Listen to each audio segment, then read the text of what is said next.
Testing, testing. Well, what's the motherfucking deal, man? Welcome to the den. I'm glad you could join me this evening.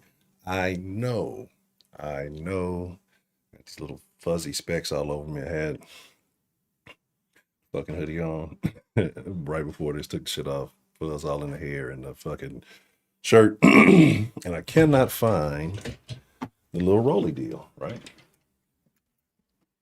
I do not know. Here it is. I had it earlier. Oh, look at this. Defeat my ashiness. All right. Anyway, welcome to the Den, man. I'm your host, Ed Honcho. It's good to see you. If I haven't seen you in a minute, man, I hope everybody is doing well. I hope that life is treating you optimally, right? And I guess you have a say-so in that. You know, you. What is it? The side of the saying go? Life will pay the fee the man requests, something like that. But anyway, basically, what you ask out of life is what you will get. So if you ain't pushing it to the limit, I don't know what to tell you, Chief. Anyway, yeah, I can't even see that. This shit's all lighted up. That's good.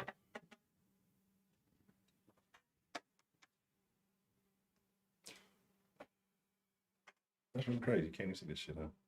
It's actually, y'all can't see none of this. What's going on here? Excellent. Anyway, I'm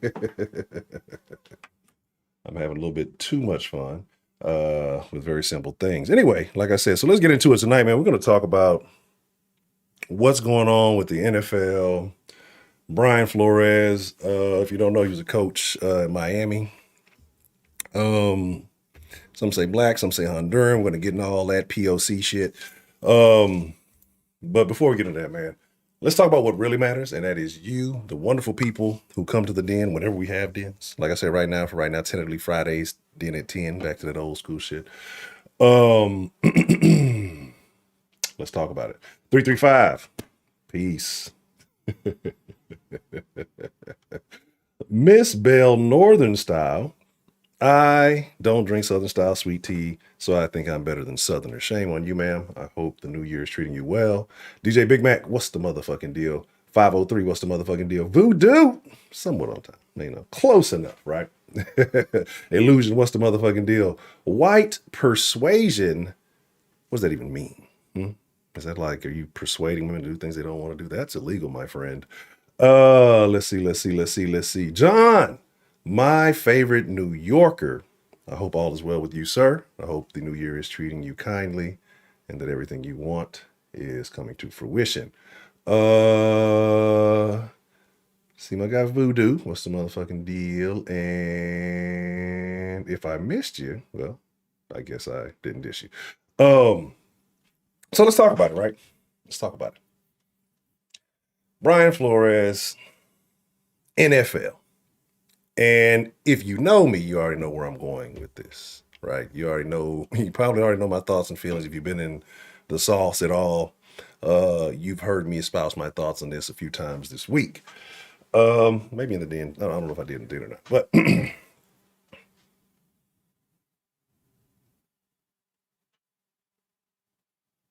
I am a Texans fan. For those who may or may not know. And if you don't know nothing about the NFL, then just kind of make it through this part and we'll get to the real points. And the Texans are a team that is still currently, I guess, in interest of Brian Flores' services right now. Brian Flores, black, Honduran, you know, we're going to get into that. We're going to get into all this. Coaching the NFL. Was head coach of Miami Dolphins, got let go this year. Had a couple of coaching opportunities. And I think interviewed for the Giants, texted his good buddy Bill Belichick. I guess he's under the Belichick coaching tree. And there was an exchange back and forth. I should have brought that up. I didn't. If you hadn't seen it, well, it's out there. It's everywhere. Basically, Bill Belichick's, there's two Brians, right? There's a Brian that actually did get hired to the Giants, Brian Daboll, and then Brian Flores, right? Daboll, white guy. Daboll, I don't know how you want to say it. I don't really care. White guy. Brian Flores, for all purposes of this conversation, a black man. And apparently Flores texts Bill Belichick. Belichick says, hey, I heard you got the job, et cetera, et cetera, et cetera. He's like, oh, I hadn't interviewed yet, but I'm feeling really good about it. And I think Belichick realized he makes a mistake in the exchange, thought it was the other. And so you're talking about a guy who's supposed to be going in for an interview, talking to another guy who's alleged heard the other guy's already got the interview and already got the job.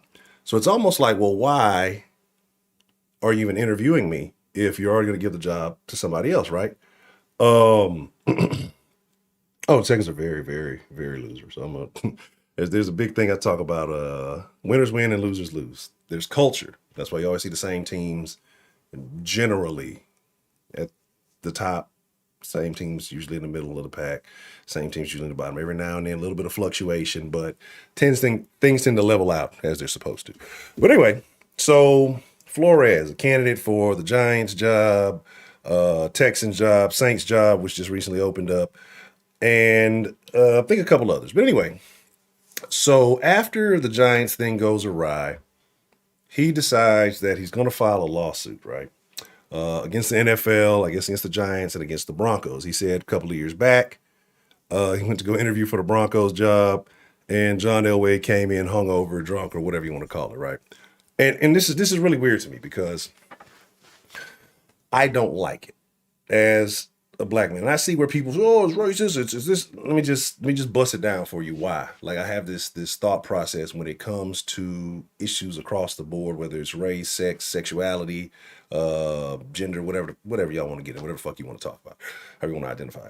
But I am not a person who believes in someone else building something up the way they see fit, the way they want to. You know what I'm saying? And things play out, especially as organizations grow.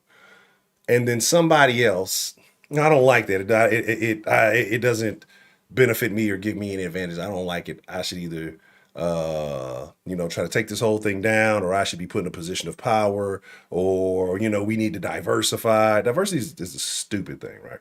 When you force diversity, it never works.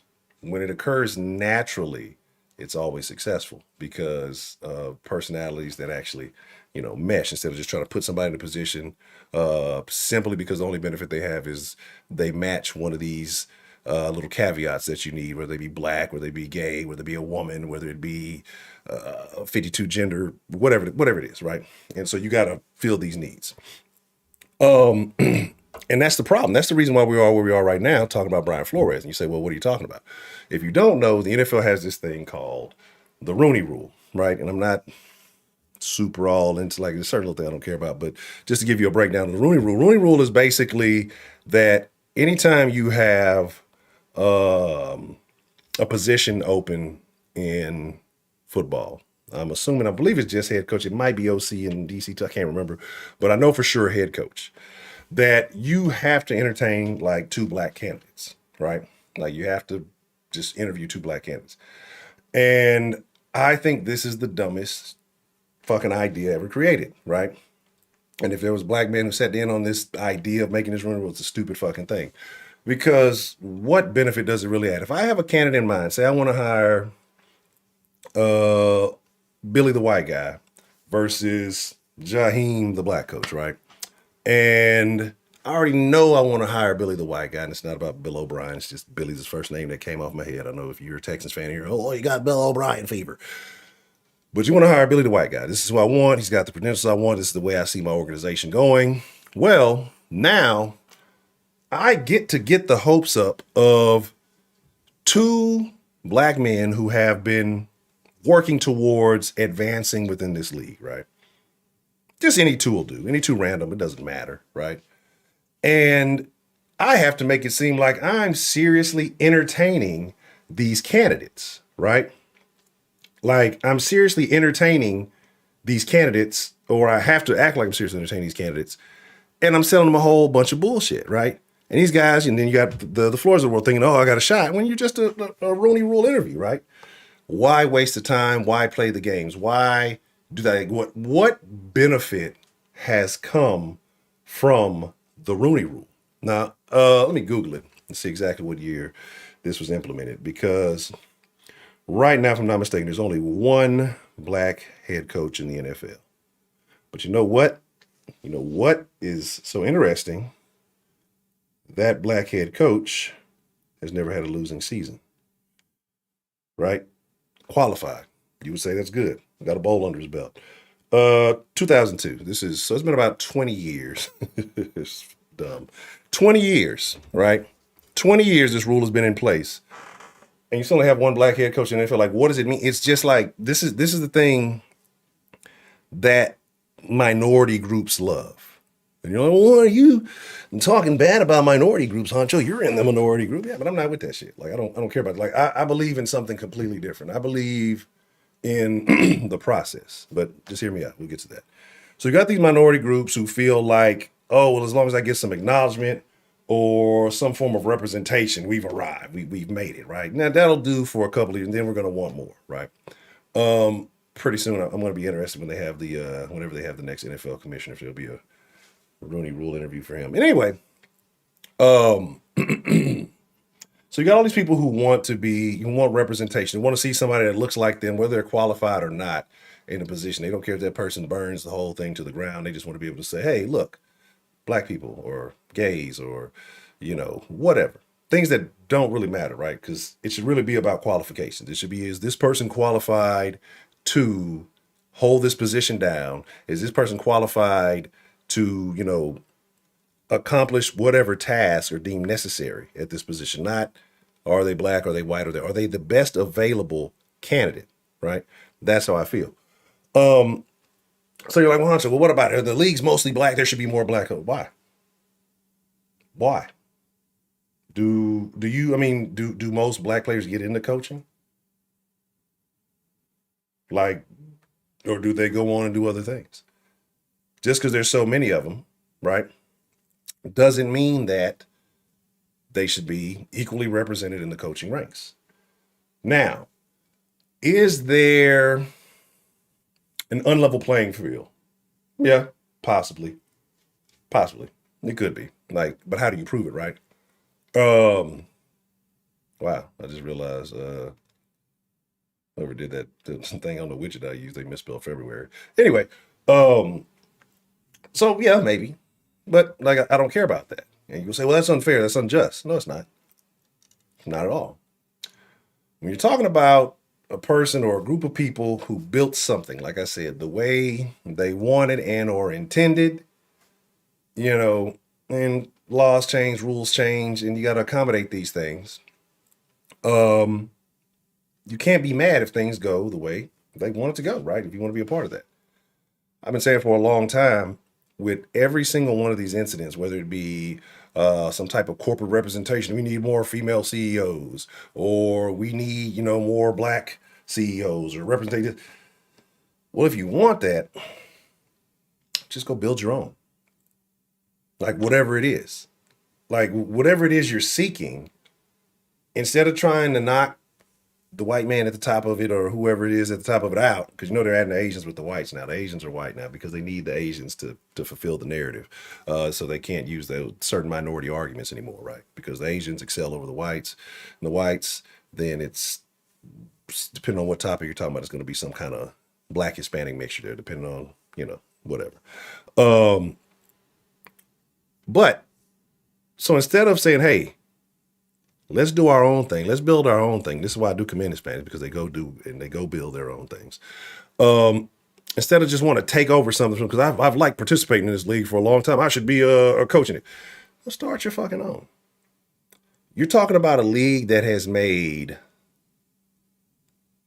thousands, maybe tens of thousands of millionaires. Right now, are they all still millionaires? Probably fucking not. Probably not. Like most of them, probably not, right? And if you can manage that excessive amount of money, what makes me think that you can manage a fucking sports ball team, right? Like I don't see it. I don't see it, right? And so when Dungy, yeah, and that's what I'm saying. You got guys like Dungy, Caldwell, another story.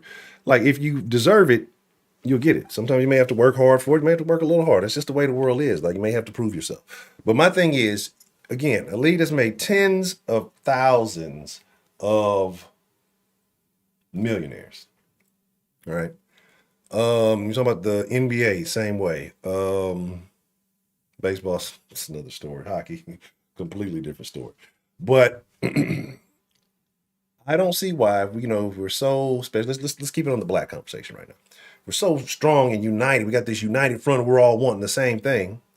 Well, how hard is it to get a few of these multimillionaire ass niggas together and say, hey, you know what? We believe so strongly in this. Let's start our own thing. Y'all saw that, what it was like the AAFL or whatever it was a couple of years back. And it started off pretty good. People were enjoying it. People liked it. Few rules tweaks, things like that. People liked it. Cash flow problem, it is what it is. It didn't last. But had things been done properly, it quite possibly could have been sustainable.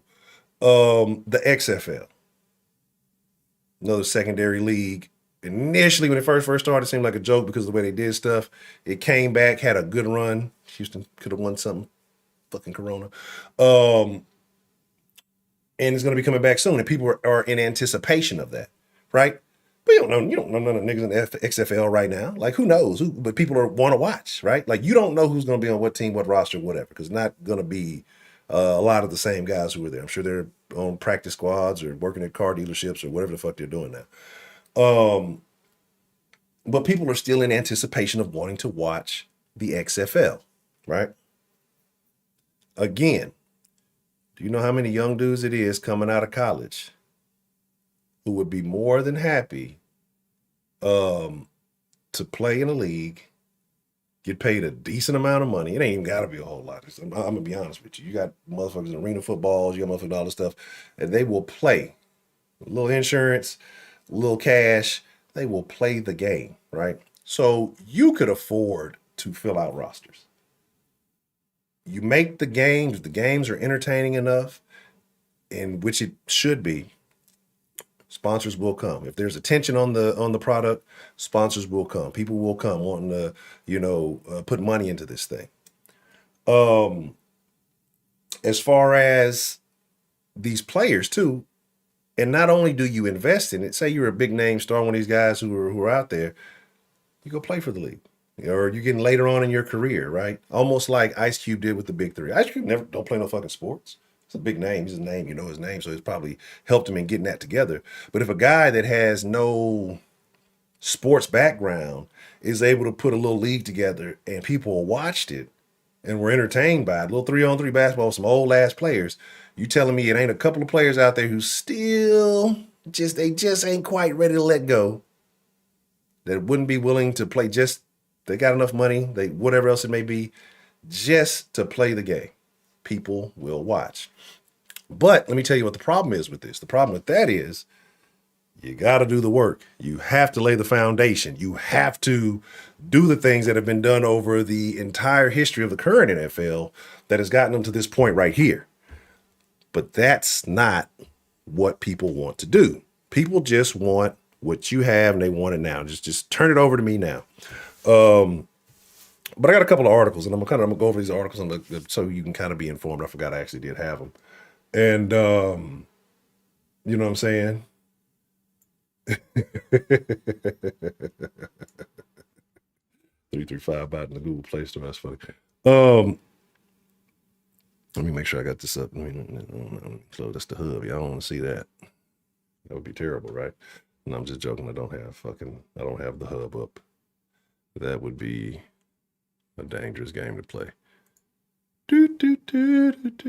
But again, the reason why this bothers me so much too is that I'm tired of seeing black men go on television crying and bitching like some hoes, right? Like the new black man it's trash, bro. The new niggas is trash. Like, and the new old niggas is trash. Like, that's all they do. Fucking Randy Moss is going out here crying. Brian Flores, you just had a job this year for an NFL team. You lost it. You were there for a couple of years, I think 2 or 3 years. Lost the job, and now you go out. As soon as you don't get, that's why I say I feel like there's an emotional connection to that Giants job. And again, blame the NFL for the Rooney Rule, because even if they did, the Giants client said they didn't say that, but even if they did, I wouldn't have given a shit. Like, we have to entertain. We have to find somebody. So I think they're doing you a favor. So if I said, all right, well, this guy's a good candidate. We're not going to hire him, but let's go ahead and pick him up for the Rooney interview. Then that throws your name out there in circles around the league. So it gives you a little bit of attention. It gives you a little bit of visual. It makes you a little bit more worthwhile. It's up to you. The Ace interview, like it's up to you to get in there. If you get a foot in the door and make yourself so hireable that the shit that they were expecting from whoever or whatever, hey, you know what? Maybe we were wrong. Maybe this is the guy that we need to go with. But anyway, real quick. So like I said, he called out the Broncos, said the Broncos came to the interview drunk. Okay. Run through this real quick. Denver Broncos president of football operations John Elway called allegations included in Brian Flores' lawsuit against the league and 3 teams false and defamatory. Interview for the coaching job in 2019. So that's what I'm saying. Like, why are you even crying about? Like, you've worked since then. You've been a head coach since then. Like, why are you crying about old shit that you missed out? Like, this is the bitch ass shit that frustrates the fuck out of me when it comes to shit like this. This is the bitch ass shit that frustrates me. Like when you have the Randy Moss, man, the clock is ticking, man. Like, I'm tired of these dudes. I'm tired of this shit. Like, football is supposed to be a league. That was the gladiators. Those were the warriors. Those were the dudes that were willing to put it all on the line. Now, as soon as a slight inconvenience happens, you want to bring everything down. But anyway, let me finish the story. Let me tell the other 2 stories, kind of tie everything together, and then we're going to come back to that.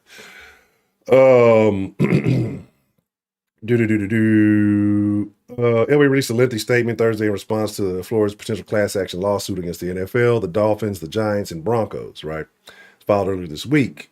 Representatives alleged that team CEO and Elway showed up an hour late to the interview. They looked completely disheveled. It was obvious they'd been drinking heavily the night before, right?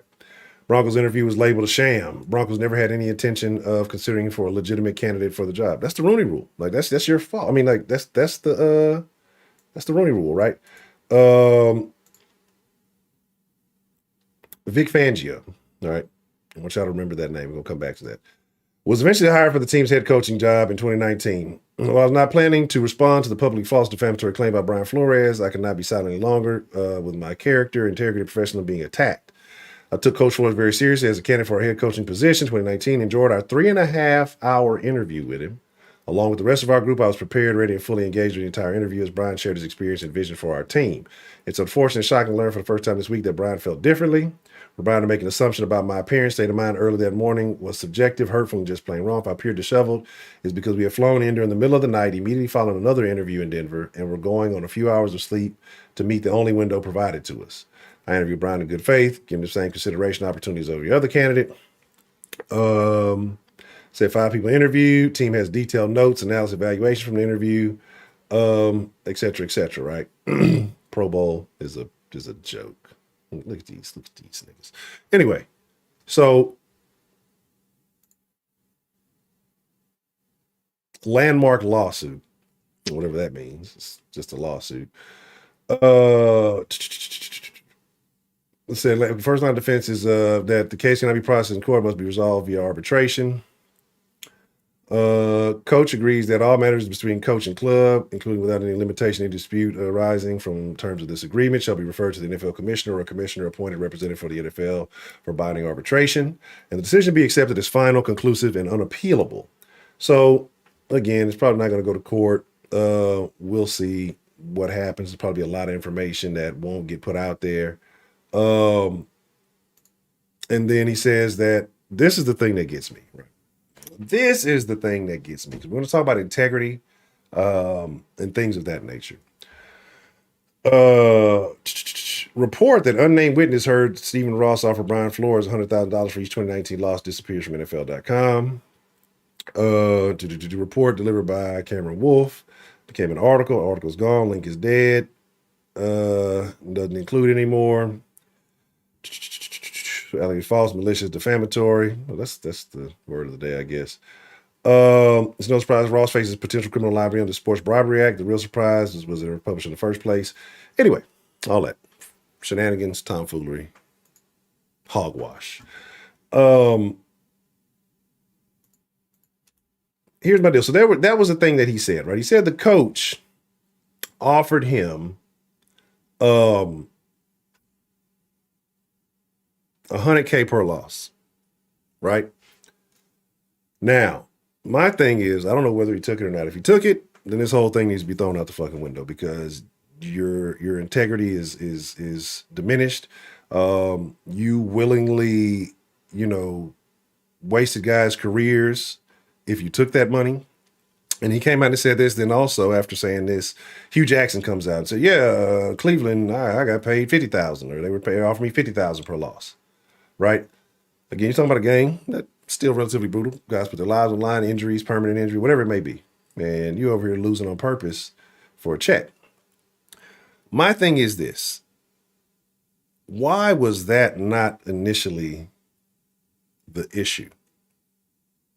Like an owner deliberately wanting to tank because I heard they wanted Burrow and all this other stuff. If you're not a sports fan, none of that matters to the story. But again, if you accepted this money, you're a piece of shit. You should never coach again, right? If you knew this was the case, then there's a lot of other concerns that need to be looked at. But again, to go out and accuse people of these things that are basically hearsay. Think about heresy, and not really being able to prove that type of thing, right? Like, how do you? It's he said, she said, pretty much. I mean, that's really it. You know what I mean? And speaking on the note of race and all this stuff, because it's become a big racial issue, right? This is for the advancement of the black man in the NFL, and I'm sure black women too, whatever else. Shout out to Big B. And I doubt he's in here. I'm not looking at the chat, so pardon me. Let me pull it back up. But shout out to Big B. We're chopping up earlier in the Discord yesterday, today, whatever it was. And he said if it was such an issue about race and that, black people not getting a fair shot at a job, why did you hire two white lawyers? Did you not think two black lawyers would be competent enough to handle the case? That two black lawyers wouldn't be good enough to bring this issue to the forefront? To handle the business? These motherfuckers came out and called him the Rosa Parks of the NFL. If that don't make you sound like a bitch, I don't know, right? Well, same difference to me, Heidi. But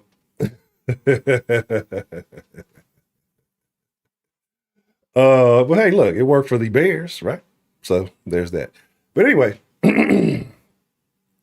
whoa. May 29th is officially put a pillow in your fridge day. What is going on? That is terrible, right? But again, all of this to me is just, it's foolish, it's stupid, and it's a waste. And also, I got to make sure I put the new DIN number on there because there's a new DIN line number. Similar, but different. Like I said, all this stuff is a waste. It's pointless because ultimately, like, what are you going to gain out of it? You're not going to get hired again. You won't coach in the NFL anymore. Because you're a hot commodity. You're going to get, Colin Kaepernick, right? Like any possibility that you did have, you've thrown out the window.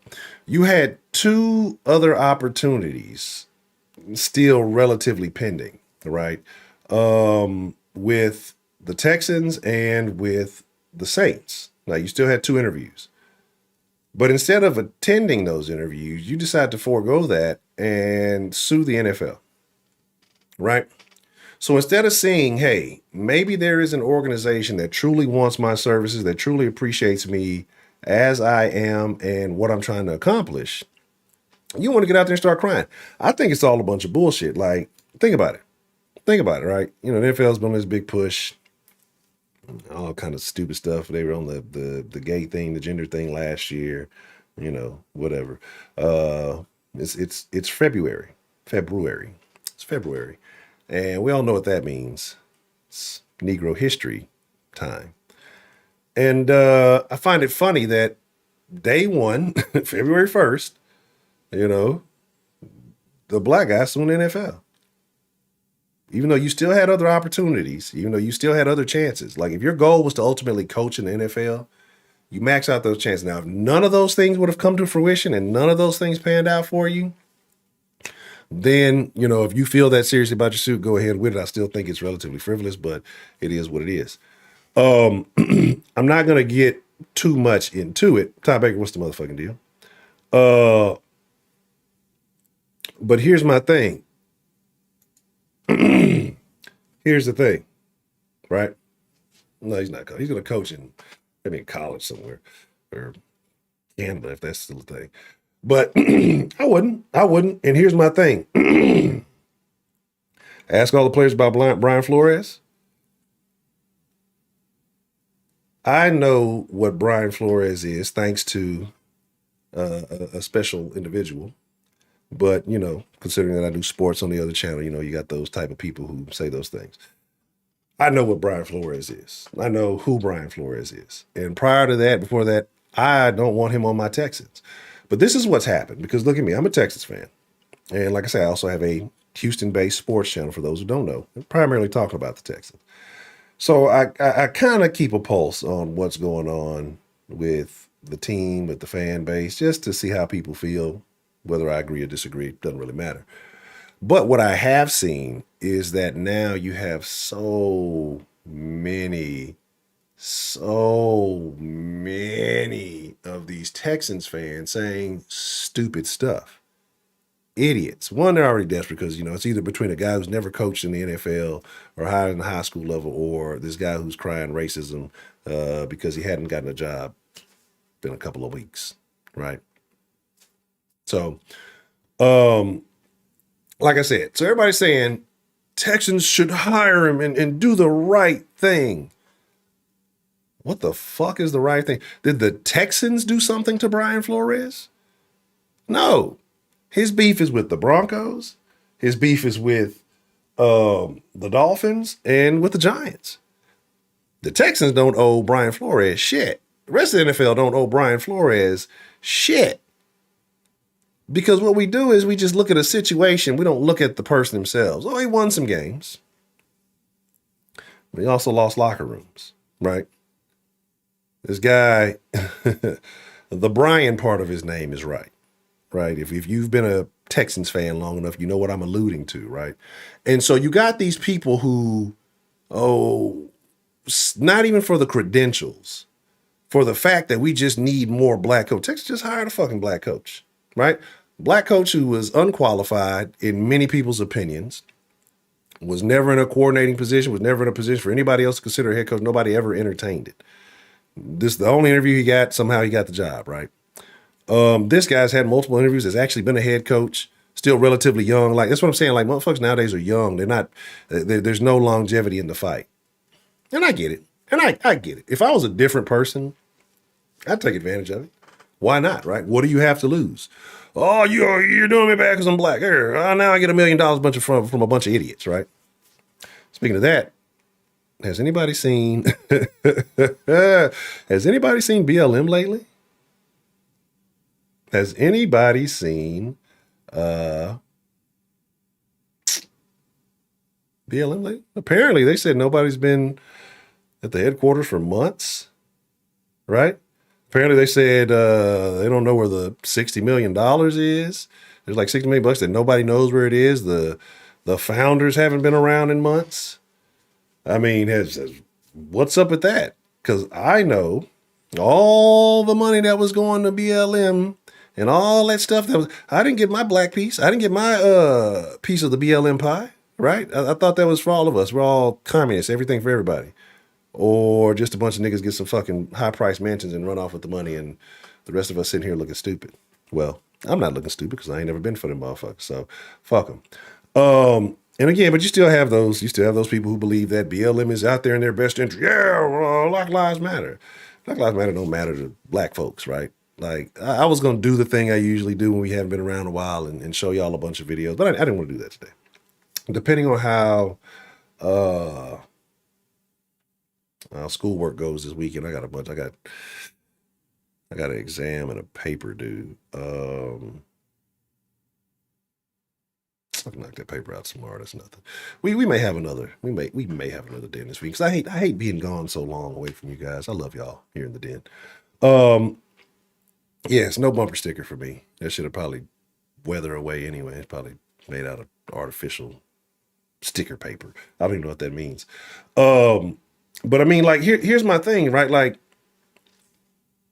all of this stuff is such a sham to me, right? Why can't we operate based on the merit of our character?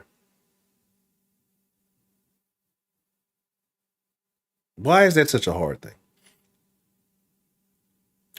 Because I truly believe that companies want the best of the best. Like I truly believe this. So I think no matter what your race is, if you come with a better resume than the next person, or you have a better background than the next person, I tend to think you win. There are few and far between incidents where that may not happen. And if that does happen, is that a place you want to be in the first place? Like, I've never understood people fighting. I've never understood people fighting to be a part of something that doesn't want them, right? Or that they believe, like if they believe, oh, this organization, they don't want us around. Oh, I'm going to fight harder. I want to run it. Why? Like I said, go start your own shit, man. Like, there is enough talent in the world to do this. All right, there's enough talent in the world. If Texas can build these multi-million-dollar high school stadiums, and I'm sure there's deals you could probably work out when you got teams in the play and use these. I'm sure there's something you could do if you start your own shit. You don't have to go build your own fucking stadium. You get to that point. But if we can build multi-million-dollar stadiums for teams where players at most are going to be around 4 years, and of course, you hope they go through, you hope there's a legacy and all that other stuff. We can get into that. Then niggas can create their own league and stop crying about this shit. Go implement the rules you fucking want. Go implement the league that you want to see. Be the change, or whatever they call it. You know what I'm saying? Be the change you want to create. Like, I'm just tired of it, bro. I'm tired of all the crime. I'm tired of all the punk shit. I'm tired of all the bitch assery, right? I was thinking about this thing, not this thing. I was just thinking about it the other day, right? How do you measure morality scientifically?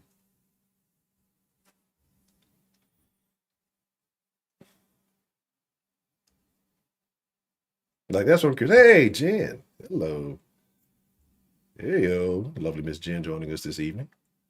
Heidi, you're a terrible person. Um,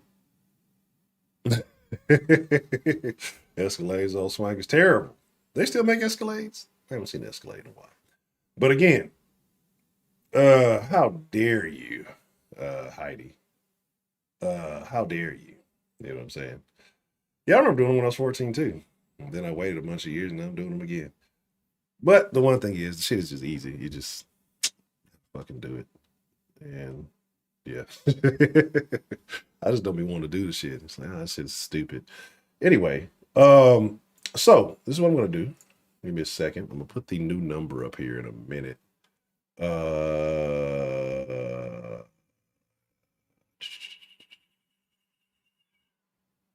When I was 14, I was probably skipping class, getting baked. Can't take tests when you're out doing some shenanigans. Yeah,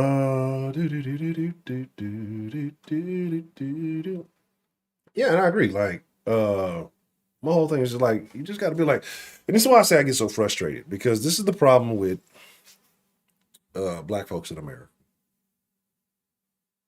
We don't observe. We do too much talking and not enough observing. There's 1,000 blueprints throughout history, modern history, of cultures who have gone through things in foreign lands and have found a way to survive and then thrive, right? Without losing culture, without losing it. I mean, that's done. There's no Black American culture.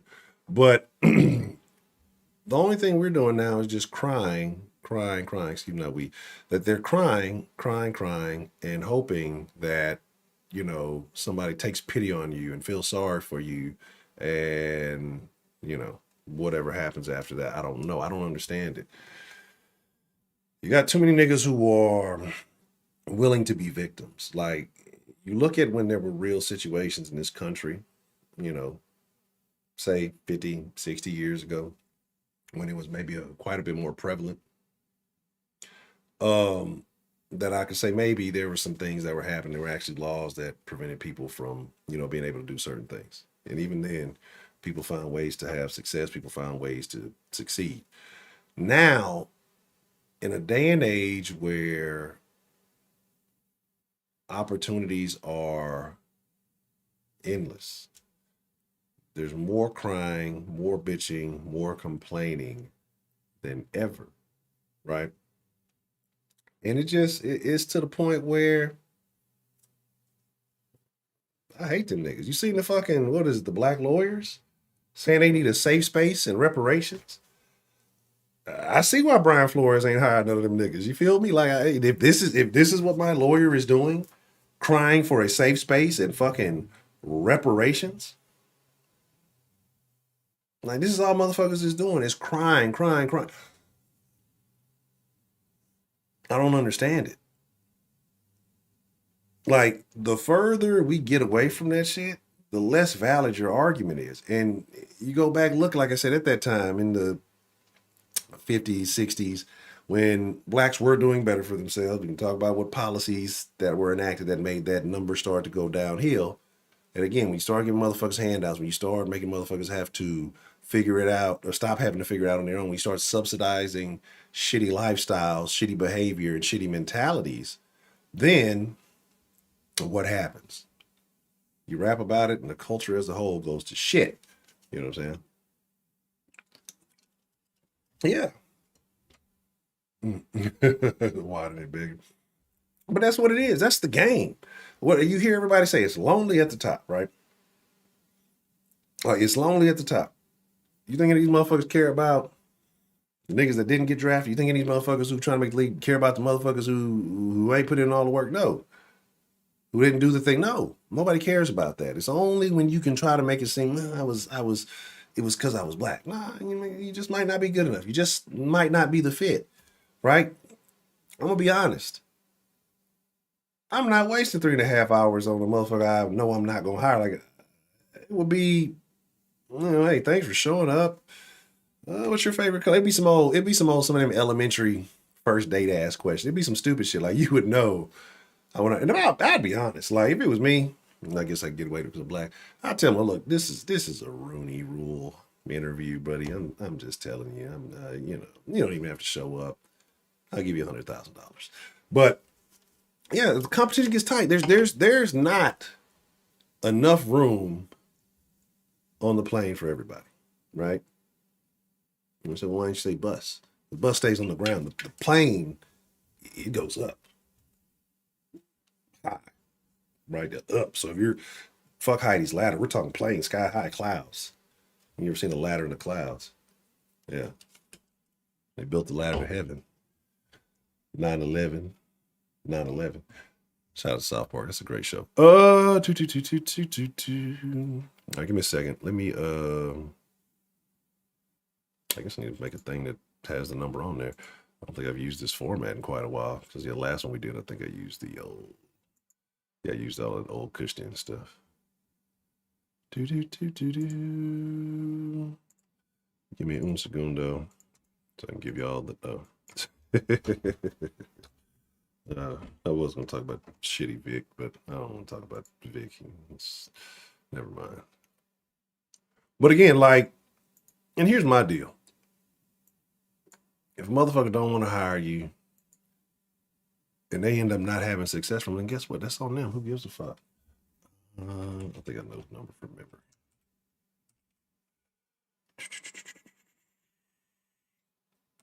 Wiki. I, for some reason, this last week or so, have been on.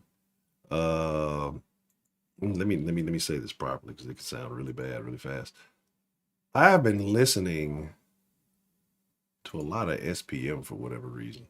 Don't know why. And some of y'all like, who the fuck is SPM? Well, if you don't know, this is not a conversation for you. But if you do know, that song Wiggy actually went a lot harder than I remembered. I used to think it was like a stupid fucking song, like Wiggy, Wiggy, Wiggy. But then when I went back and listened to it because I hadn't heard it in a while, it's actually that song actually went kind of hard. But again, like I said, it's just it's a situation where we got to get away from all the crying, all the begging, all the bitching. Like, dog, like if you use that energy to say fuck it, all right. If you truly feel like they're not going to let us in, they're not going to let us, play their game, there should be a state of emergency where you build your own. You build your own foundation. You have your own things, and you get your own shit going. Like when people complain about like nepotism, it's a real weird thing to me, right? I think it's amazing. I think it's great. I think everybody should strive to be able to put their friends and family in a position where they don't have to go through all the shit. Like I won't say friends and family. Like I'd say your children. Like I don't know about friends and family. They the same age and they put in the work that's on them. But like you should be in a position to put your family or those around you, your network, in the best possible position. And if it's a situation where can't nobody do nothing about it, who gives a fuck? Like you should strive to be that way. Like I have no issue with Bill Belichick putting his fucking mullet head son on the sidelines, right? I have no issue with what was it, Kyle Shanahan, like shit like that. Like I don't care. Like, and if people say, well, your son didn't put the work in, guess what? He gets the benefit off the work that I put in. That's how it's supposed to be. That's how it used to be. Like back in the day when families, and that's why you see this weird, like a lot of people still have like those surnames of jobs and shit like that. But like back in the day, you had a craft that your family was known for. You were proud of that shit, and that's what you did, right? And you had an advantage to becoming a greater person at whatever that skill is or whatever that thing is, because your family has been in this field for so long. So if you were like a baker, your dad was a baker, he's going to teach the kids how to bake. Guess what? They become excellent bakers. If you're a blacksmith, whatever, then you have that advantage, right? As opposed to getting grown and getting out on your own and figure it out. So that's my thing. Jeremiah, what's the motherfucking deal? And Broderick's here. Boo. Klein dentist. Yes, yes. Kleindienst. Oh, isn't that German for that little hole in the wall that they, never mind. That's another conversation. Anyway, but again, like I said, I have no issue with it. Like I have no issue. Like if I got it out the mud, right, and built a legacy for myself that I could pass down to, let's say I had a son, to pass it down to my son. And I instill my son with all the traits, needs, and habits to sustain this so that he can grow it exponentially and pass it down, to his kids, or if you have multiple kids, kind of like Walton did, Sam Walton, brilliant. And you put your family in position within the company to where they'll never go broke again, right? They're all very rich. Like I used to think about Sam Walton, like I used to think he was a piece of shit, right? Till I actually like read his book about the whole Walton family. I used to think the whole Walton family were pieces of shit until I read the book. And then when I realized like that whole family put in work for that business to get it to where it was meant to be, on the back of Sam. But you got to commend that. You got to respect that. Like I can't be mad at that. When you always see like when it used to be all the richest people in the world, it was like in the top 10, it was like all Waltons. You know what I'm saying? It's changed, of course, now, but it's like I used to be like, man, that's fucked up. Oh, they're all pieces of shit. They don't do shit. They just got all their money from their dad. But when I actually read the story, read the story and then kind of learned the roles that each one of them played, like they went to school, they did the things they needed to do to be assets to that company, to be assets to that business. You know what I mean? I'm not mad at the Trump family. I'm not mad at anybody. Like, and as much as I don't like the guy in office now, look, I got a dope fiend. If I could have my dope fiend uncle selling $50,000 paintings and nobody bat an eye about it, well, shit. You think I wouldn't put him in that position? I definitely love dope fiend uncle to do all the dope he wants to do and paint all his paintings, right? Paint paintings, do dope, get money, buy dope, do more dope, paint more paintings. I don't care. You're in a safe spot. You ain't on the street somewhere, running from the cops or doing some old crazy shit. Like, yeah. These things don't bother me. That's the game.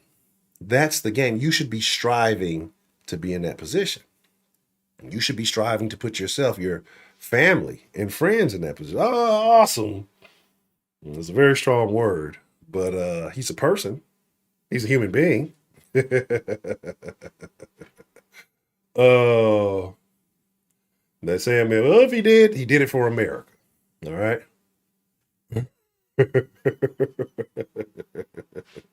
But again, like I say, Walmart definitely isn't what it used to be. And that's a funny thing, right? Because, people get mad and they talk about like the Wallies, right? And basically they are shitholes now. Ever since Sam and clocked out, things have gone downhill.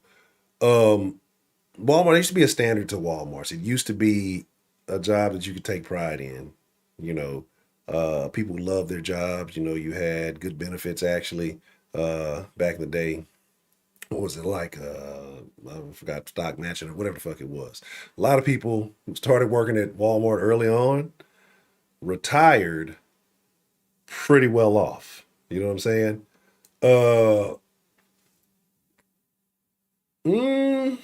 Hunter's a scumbag. And that nobody's wife, his brother's wife's a scumbag too. It's just a scumbag family. Birds of a feather flock together. But I guess, whatever.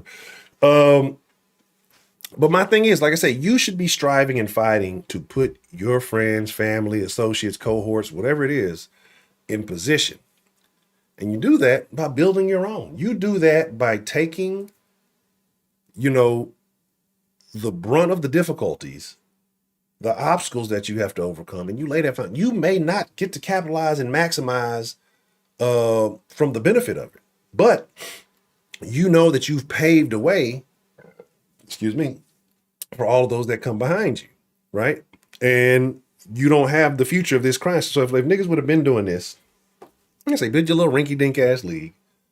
Those guys who don't make the draft, those undrafted free agents who get a little bit of money, don't make a whole lot of money. So instead of you going by the chain, the bottles in the club, and this, put the next man on. He'll play with that for a season. With you out there blowing in the club, I'll blew 50 racks in the club. There's a dude out there who will play football, a talented dude out there who would play football for $50,000 a season. I guarantee it that there are thousands of them. Talented, right? And like I said, once you well off, you good to go.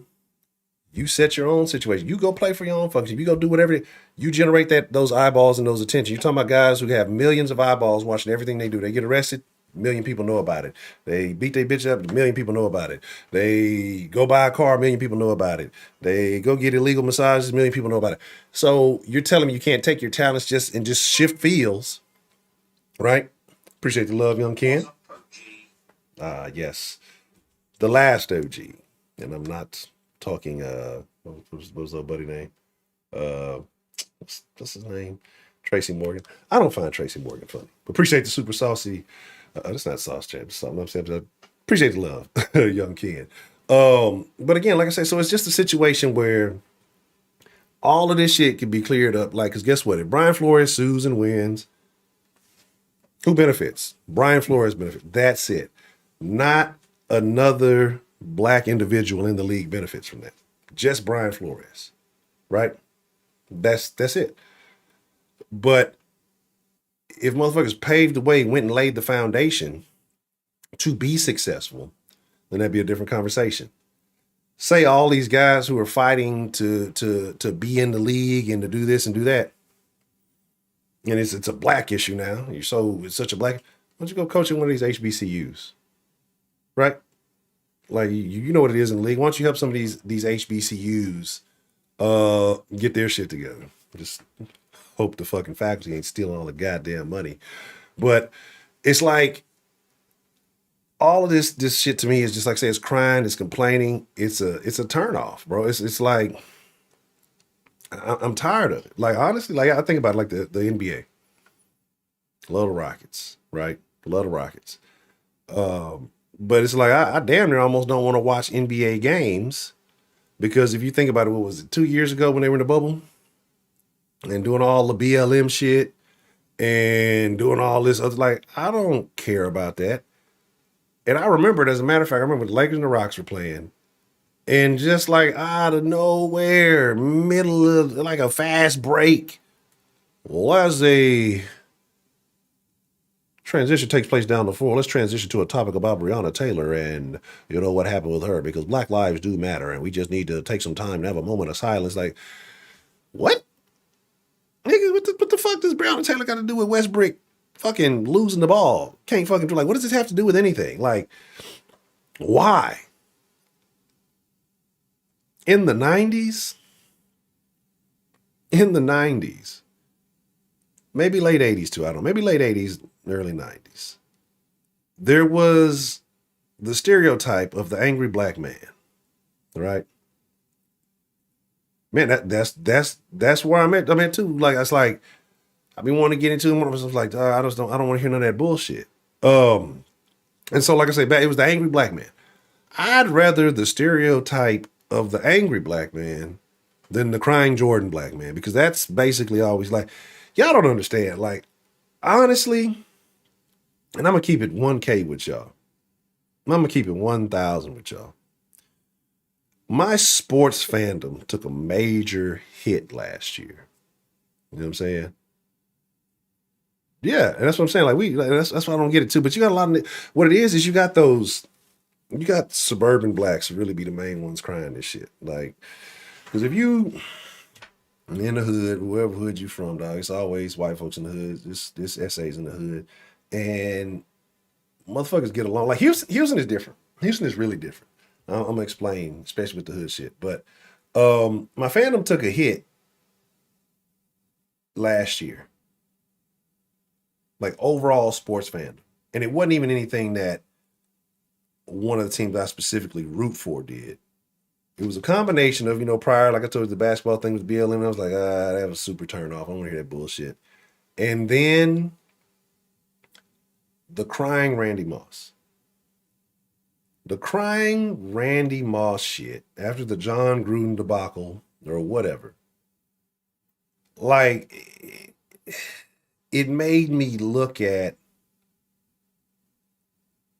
guys you used to admire back in the day for what they could do on the field. And this is something I say all the time. If you've ever heard me, especially in the sauce, talk about appreciate people for what you know them for.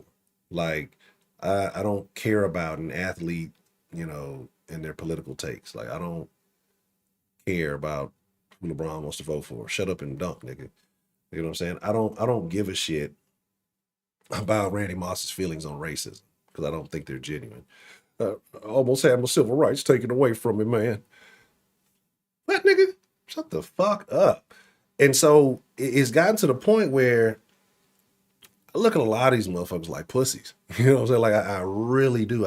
These are a lot of bitch ass niggas. Like, off the field, these motherfuckers on some hoe shit. And I'm sure it's not all of them. And I'm sure it's a lot of them who may think in line with me, but I think it's a lot of them who feel the other way, right? Because we can talk about raising, we can talk about family, we can talk about all that stuff, what originates and why people think the way they think.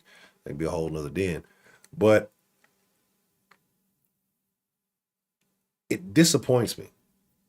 It really does, because that mentality shows me that these people are not built for the change that I'm talking about, like the things that I'm speaking on, right?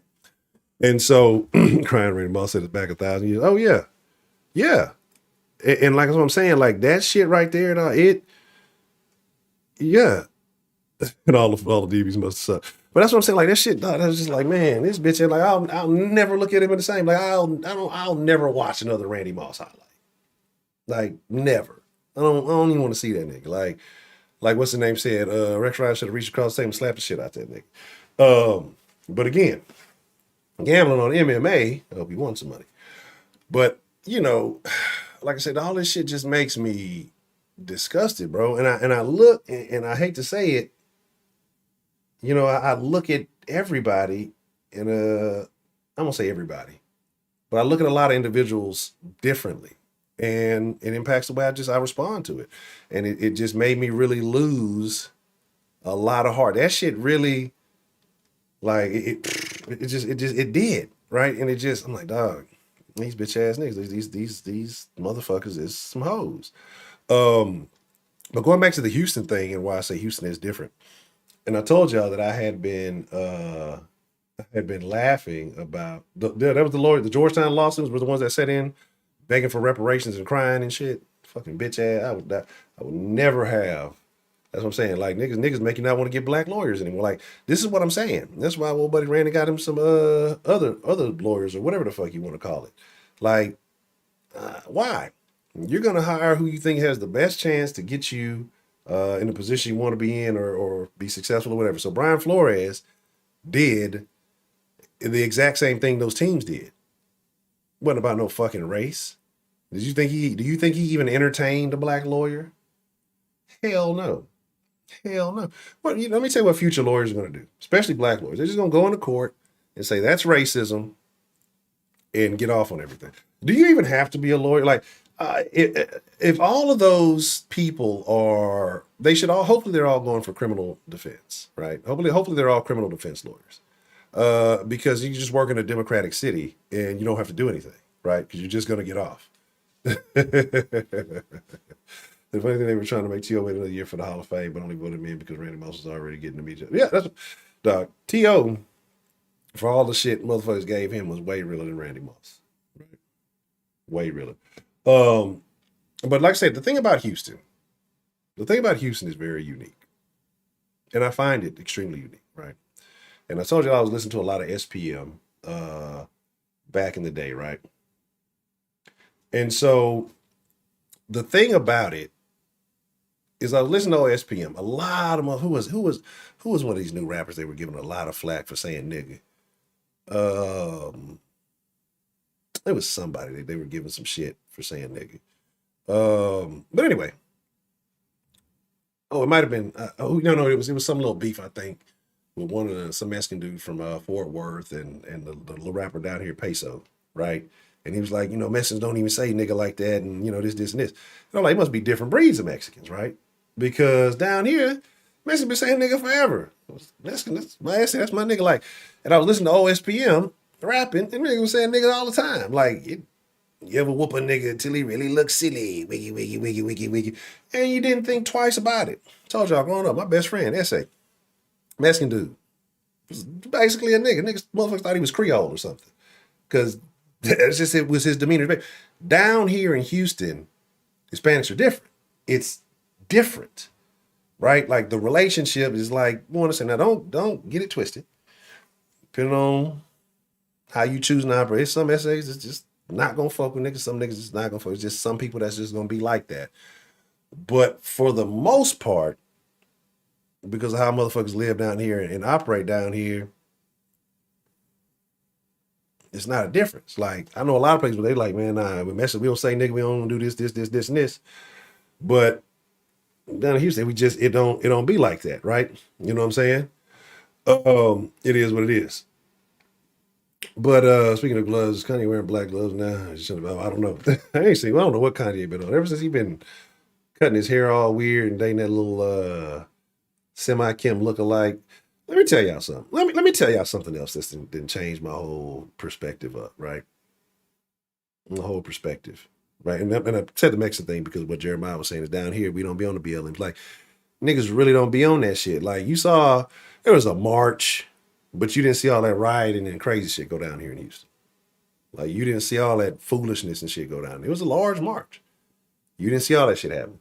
But like I was saying, it's different. But another thing that has changed my perspective, right?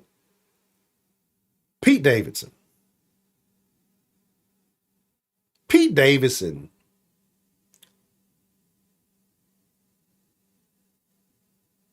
should be admired by every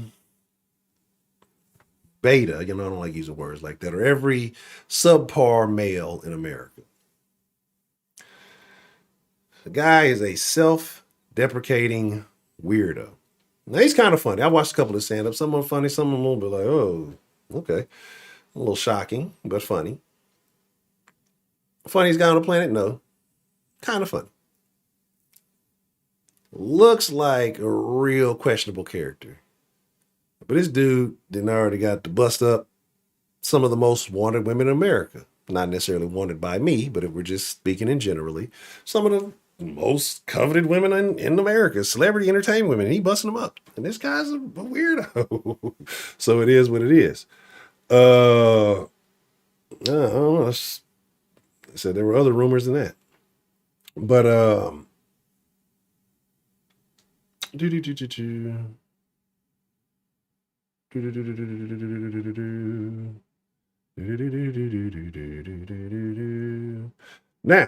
very interesting, Tyrone. That last statement, the abortion thing, that's a whole din in itself. We'll definitely have to talk about that. Teacher told me to turn to my essay, but I ain't no snitch. Muhammad Ali, a very interesting character. But like I said, that's actually very funny that you mentioned that, Tyrone, that you said that, because we were in the Discord today. It is good. Like, don't get me wrong, ladies, we love y'all. You know what I'm saying? We do. We do. But sometimes the conversation, when it's just the fellas in there, we can talk a certain way, and it's not even about, oh, hoes, oh, fuck that bitch, none of that shit. It's just, we can get really real about some things. Right. We can get really real about some things, because sometimes when you have those conversations, depending on what type of woman is in the middle of those conversations, she'll take it wrong and try to skew it into something it's not. But we got in there today, and various gentlemen of various races, so not all just black guys. We had Hispanic men, white men, black guys. And so the conversation was getting real good. And what was asked was that, is there a thing with black men that they have to feel like they need to be committed to black women? Right. And let's play out. Let's see if the room thinks it's racist. I think you'll find a double standard. I think you'll find a double standard there. I'll tell you what I think that double standard will be. But like I said, so we talked about it, right? And we talked about it, like, is that a thing? And some feel, well, that's a cultural thing for everybody. A lot of people like to stay within their culture, to keep their culture alive, whatever it be, if it's religion or race or whatever it might be, right? And we talked about, like, where does that come from, right? Because I've told y'all a lot that I don't think that blacks in America really have a culture. Culture is whatever is corporate. Called Classic Cage. What's the motherfucking deal? How are you doing this evening, man? Well, I saw a bluebird and a cardinal getting it on in the bird bath in the backyard. I sprayed them down. We're not going to have no little purple bird babies. Not on my watch. But no, right? So we talked about, where did that come from? Like, where does that originate? And so we talked about it. And a lot of, I said, my thoughts were like, especially with a lot of black folks having, growing up in the single mother situation, you got to think about it, right? Black women like to, look out for each other. There's nothing wrong with that, even though a lot of times it's not based on anything else other than being a black woman, which, whatever. But like I said, what is their competition? Well, every woman, right? Every woman is their competition. And so to look out for the other black women, if they think they're raising a good son, they're going to want him to bring home a black woman. Now, my mom wasn't like that. She didn't really care, but I'm just talking about the majority. And some other folks were saying, their mom like that, but they had people in their family who, would have an issue with that. But I think what it is, especially with black women, is that they don't have like the same options when it comes to dating as almost anybody else. And I know people are going to get upset and say, oh, it's fucked up. What do you know? And, but it's true. Right. And, it's going to be one, is always the anecdotal, well, my cousin dates a Mexican guy, and so she can date an Asian. But as a whole, right. If we are to say it, and this is coming from a person, I've said 1,000 times, I only date black women. But Lord, some of the shit I see and watch, if my situation was to ever go awry, I'm gonna keep an open eye. What's that shit y'all be doing? The Illuminati shit. I'm gonna get the Illuminati eye out. But that when it comes to dating preferences, black women are considered the least desirable, right? Maybe I got bad taste. I don't know. But the reason that is, it's not because black women are all hideous and they're all terrible. We'll talk about the weave, that's another conversation, but it's the demeanor, it's the attitude, it's the personality. And when it comes to men of other races are not going to put up with the shit that a lot of black women, will let black men will put up with, because they feel this attachment, this connection or whatever.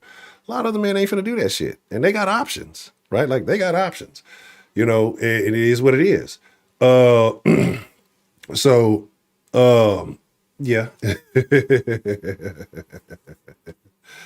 But like I said, it's a situation where that I feel like they're trying to protect their own interests, so they want to, keep black men, I guess, dating, whatever.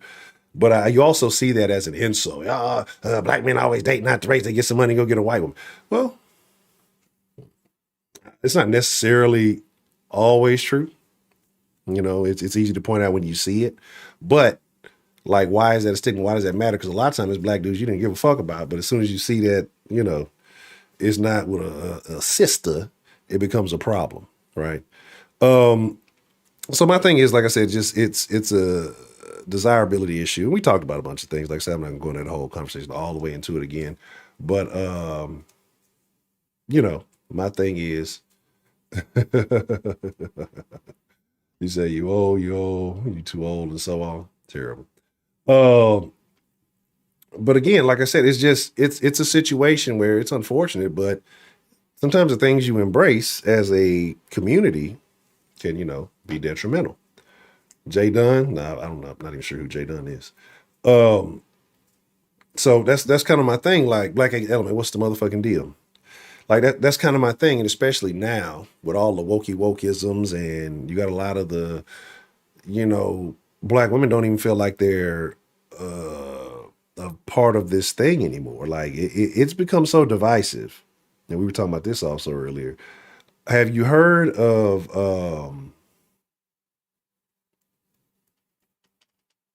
what was the thing I was going to fucking say? Lost my thought. I read the thing and then lost my damn thought. My train of thought. I said, am I dealing with those lace fronts and bad attitude? Exactly. And I advise you not to go where you're treated best. And I lost my fucking train of thought. I have to come back to it. But like I said, it's an unfortunate situation. And, again, like I say, when you don't have those options, I guess I'm saying black women, separate themselves from black men. What is the saying that they say now?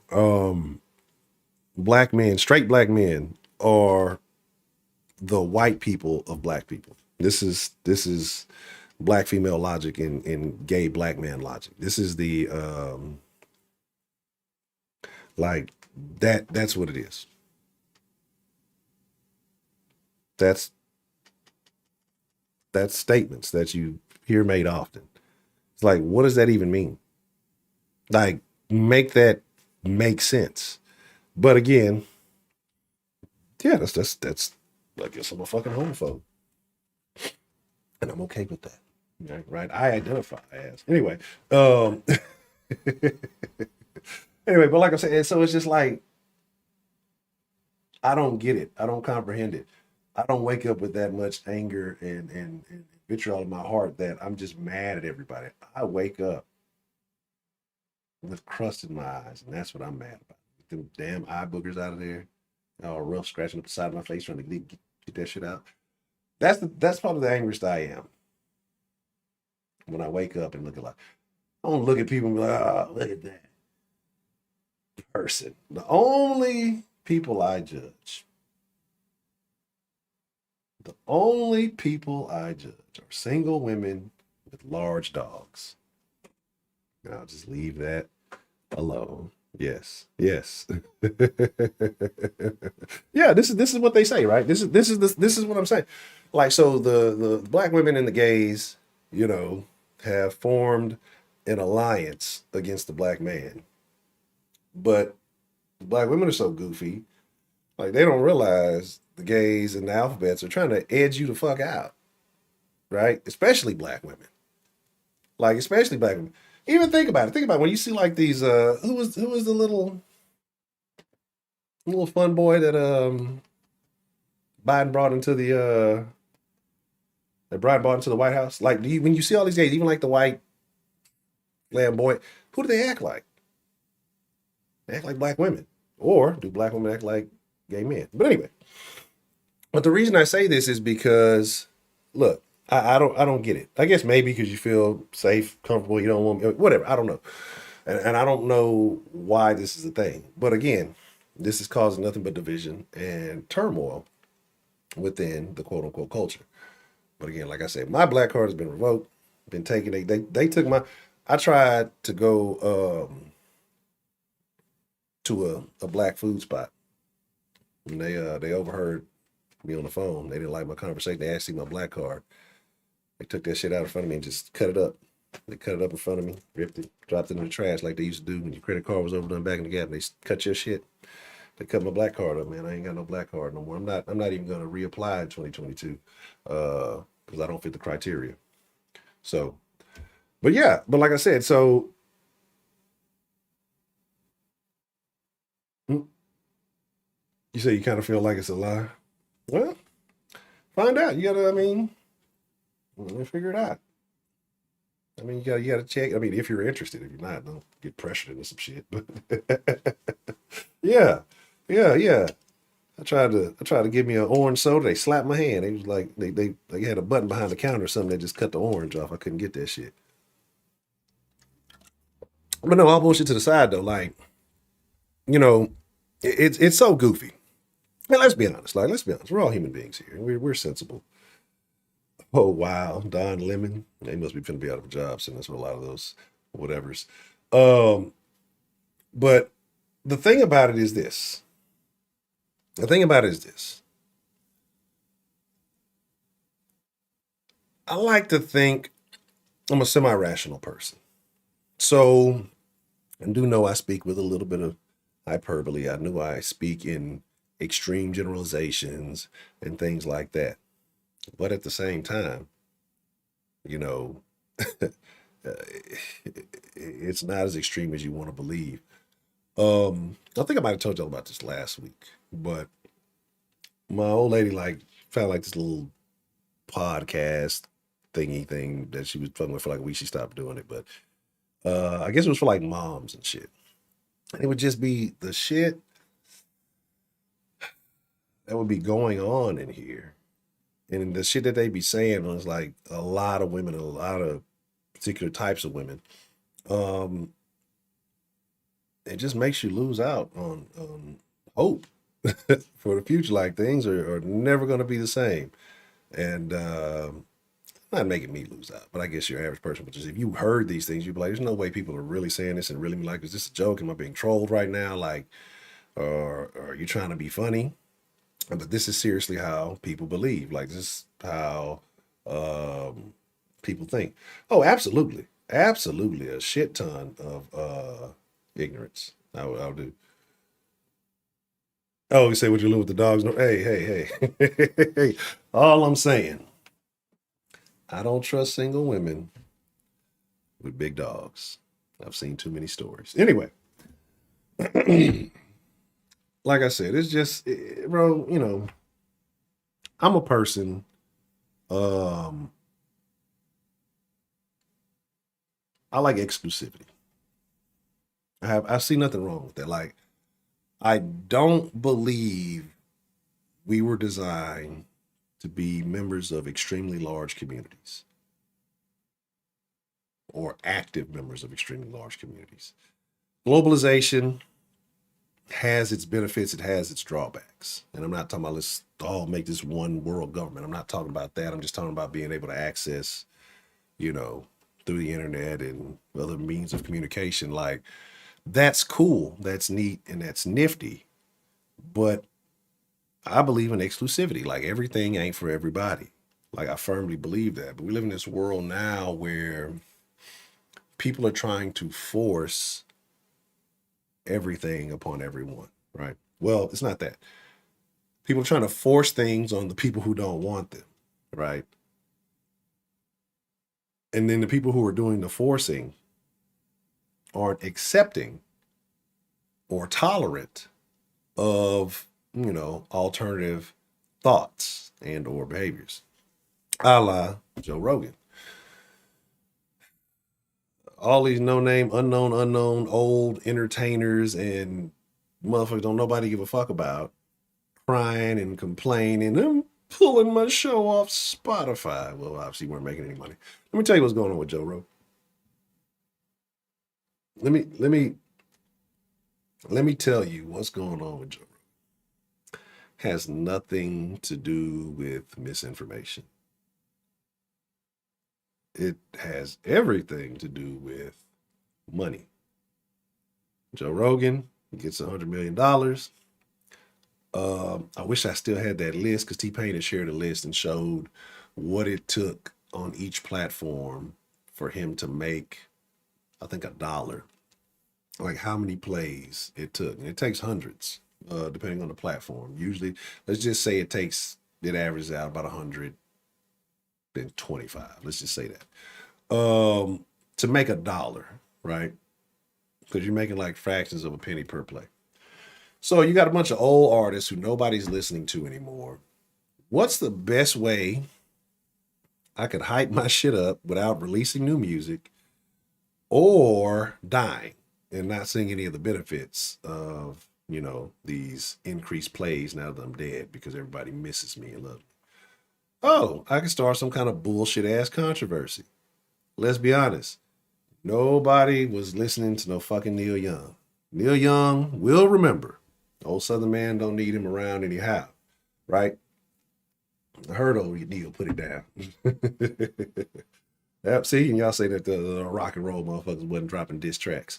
But again, like, now you got the government trying to get in on it and talk about, they need to send, like, y'all need to start paying attention to what's going on. But see, what happens is people feel like they're so far from the collateral damage that, it won't impact them. It started with AJ. Then it started with who else? It was somebody who else. It was AJ got deplatformed. Then it was somebody else who got deplatformed. Like a bunch of conservatives got deplatformed, but it was somebody else who was kind of a interesting character. I forgot who it was. And now they're going for Joe. But Neil Young, yeah, but that's what I'm saying. Like nobody's listening to Neil Young right now. You know what I'm saying? What? Who released a 3 CD greatest hit? Stop. Please tell me you got no. Like, I don't think Neil got a. Yeah. But again, how is Joe a shit pot stirrer? I don't think. Yeah, we'll have a Discord after the stream tonight. I don't think I think what Joe does is a necessity. Joe interviews and talks to the people that are prominent in some well-known, some lesser-known fields and areas, or brings the alternative perspective. He has conversations with the people that the mainstream media will go interview a broad that knits cat sweaters and make it seem like a fucking story, instead of having the real conversations real people want to have. That's why Joe is so popular, because he's willing to talk to people. And it's not always people that is in 100% agreement or 100% of, towing whatever line that he's trying to push. And that's the thing. That's what it's about. I don't think Joe is any different than, I guess it would be different. Like, I don't have guests on here, but I think the conversation is the same. When somebody calls in, we talk freely. Like, I like to hear other people's opinions. I don't 100% agree with anybody, but I like to hear differing opinions. It's good to know what other thoughts are out there. Like, anybody who's trying to suppress thought is dangerous, right? Even if they are fully in compliance with your way of thinking and they're trying to crush other people's ability to express their opinions, thoughts, whatever, suppress information, that's dangerous because eventually, like I said, they suppress. Oh, well, they get all the people out the way who you didn't like. Good. Yeah, it's a better world. Now it gets to that point that one little thing you did from now, you become the bad guy because people always they need a combatant. They need an enemy combatant. There was a time, there was a guy in this country. This country was dealing with some things. And so that guy pointed a finger at some people and made those people the scapegoat for those problems. People bought into it. And now we have Heidi, right? Heidi's here with us today because people bought into that. But all I'm saying is, even here's the thing though. Here's why Spotify has to play very careful. Because even if you tried to cancel Joe could do his own thing. It wouldn't be nothing for Joe to set up his own little shit and have his own. And those people are still going to watch. He's still going to have a prominent audience. Those who know how to find him are still going to have a prominent audience. They're still going to listen. And they're still going to support. You'll probably get even more support because he, is fighting the power, especially in this day and age. The parental advisory. We talked about that today too. Parental advisory is here because of Uncle Luke.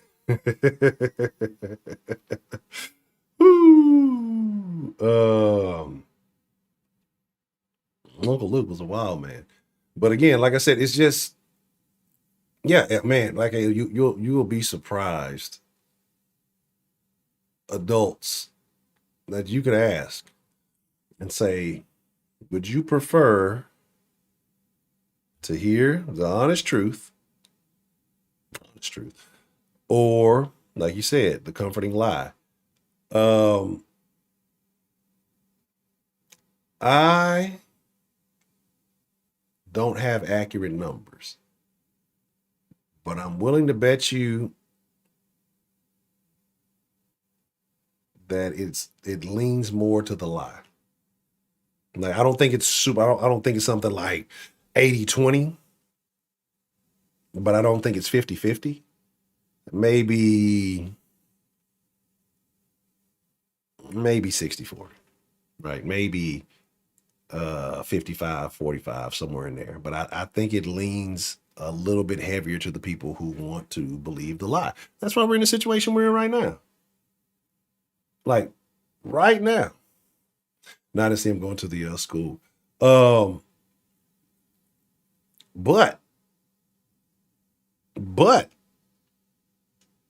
how about them truckers in Canada, right? And what are they saying now? The truckers are threatening to like block the Super Bowl or some shit.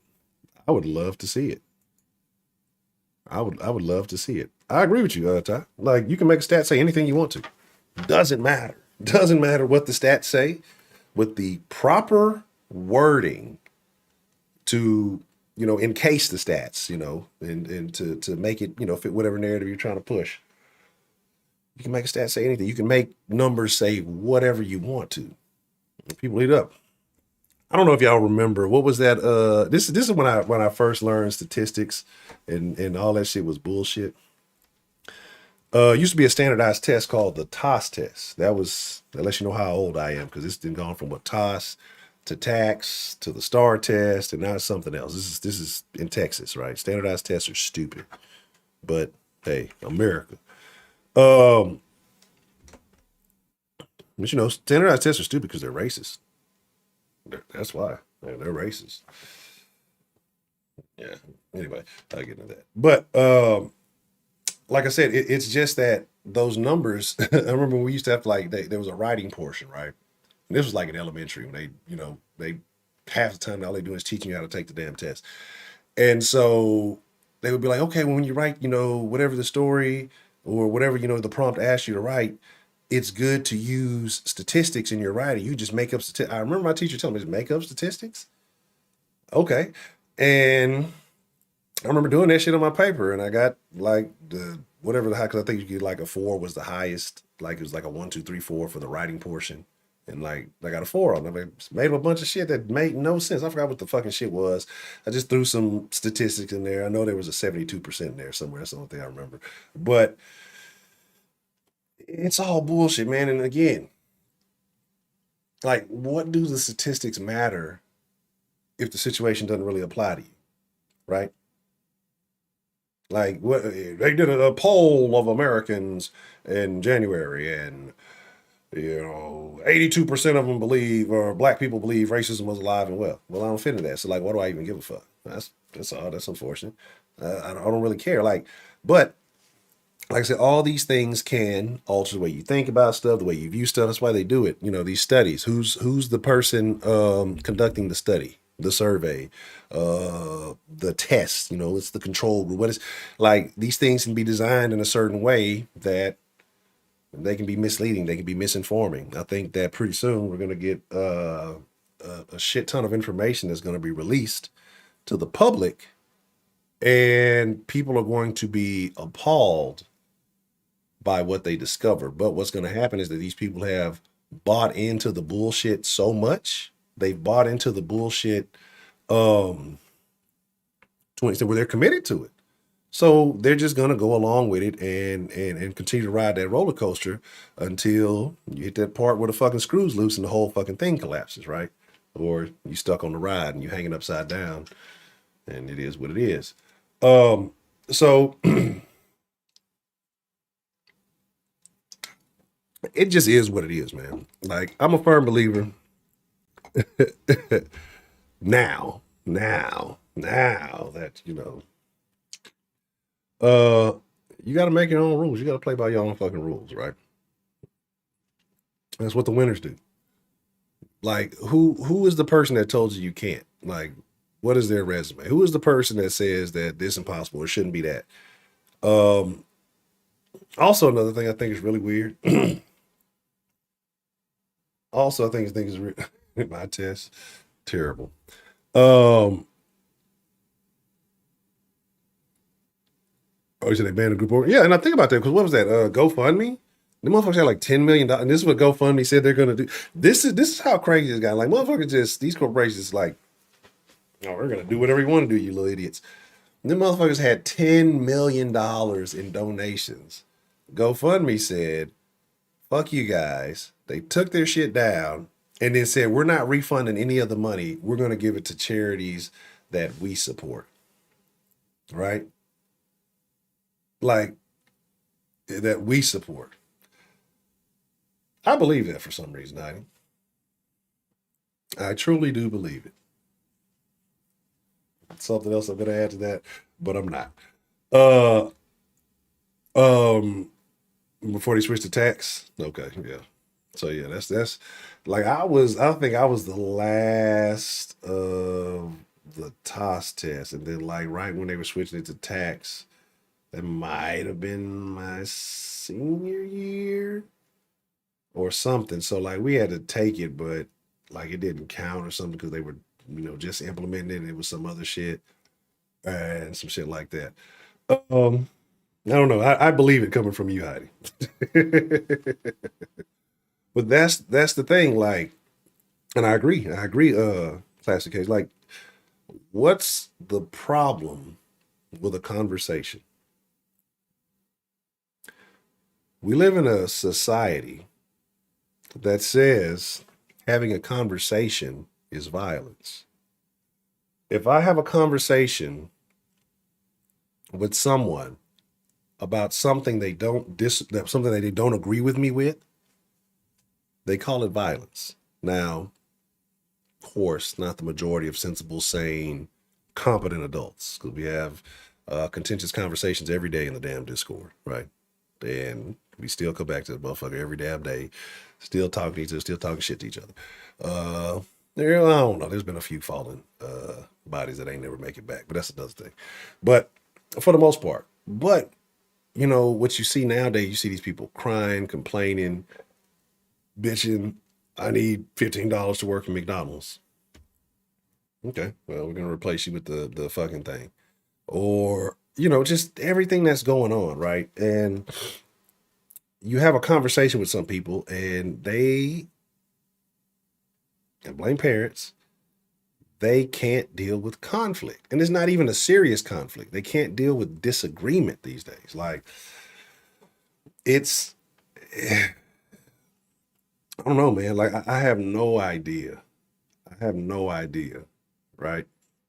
Like how do you change it? How do you solve it? Like you can't speak factually anymore without getting canceled, but you can say things that are scientifically untrue, right? Biologically impossible. And that's okay. Nothing wrong with that. But what? Chocolate milk. Hell you bet. But like I said, it's just like you can say things that are biologically untrue, physically impossible, all this nonsense, and that's okay. But the moment you start saying, hey, well, you know, that doesn't make a lot of sense, and you know, here's why, you're the bad guy. The moment you present alternative, I won't even call it alternative. You know, what was it? What was the thing last time? Alternative facts. When you present an alternative to the narrative that's being pushed, you become the problem, right? You become the problem. So, like I say, it's a very unfortunate situation. Yeah, I'm telling you, I'm telling you, it's time to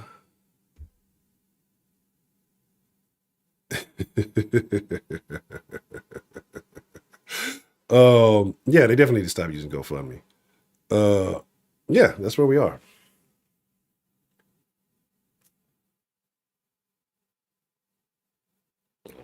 I'm getting lost in all whatever's conversation. I'm seeing all kind of other stuff. Um, guess I need to pay more attention to the chat. But yeah, like I said, but we're in a situation, like I said, where what's that? The movie, I believe, is probably going to become a documentary soon. Uh, Idiocracy. Think about it. Think about it. Motherfuckers don't do nothing but sit in front of boxes and eat. That's all we do as Americans, for the most part. The overwhelming majority of us for the last 2 years, right? Yeah, motherfuckers still on lockdown. Don't realize, hey, it's okay. You know, but again, in these last 2 years, it doesn't take very long to break someone, right? And somehow America was able to successfully break millions of people without having to lay a hand on them, without having to really physically constrain them, but by doing it mentally. Um, seen a video of a mom. I'll get more detailed about this particular mom in the Discord, so make sure y'all remind me when we get in the Discord after this. I may put the link to Discord in there too, actually. But this mom talking about how can I, what's the word they use? Mass compliant or something like that. Whatever. Chick talking about, I want to make my child more mass compliant. The kid's 1 years old. So she's making the kid walk around the house, play around the house with a mask on. But this goofy bitch ain't got no mask on. She on the damn looking stupid. And the kid got a fucking mask on his face trying to play with his toys, barely walking and shit. This is where we are. Like people bought into it. Like people, oh yeah, mask make you look sexy. No, you just an ugly motherfucker. Yes, the mask hides most of your features. So yes, it makes you more attractive. But it's just like It's gotten super weird, man. It's gotten extremely weird. I don't know. Like at this point, like I don't know where we are. I don't know where we are in society. People dress up like animals and get frisky. Kind of weird shit is that? Like, I don't know. I don't know, man. I'm trying to find the damn Discord link. Give me a second. I got too much shit open. A. No, no.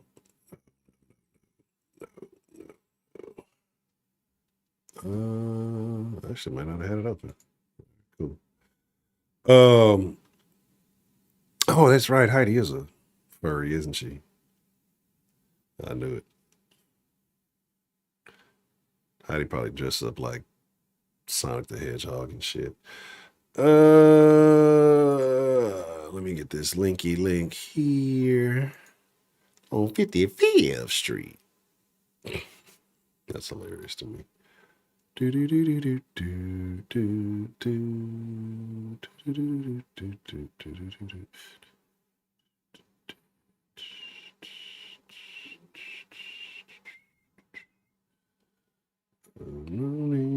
I can't give y'all that. That's the wrong fucking link.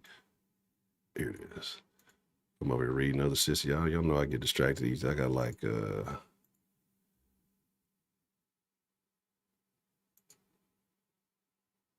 HD.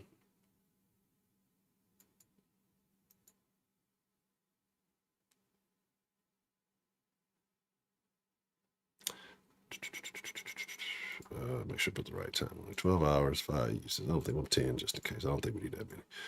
All right. Cool. Yeah, HD. Honcho, deficit, hyperactive disorder. I don't even know.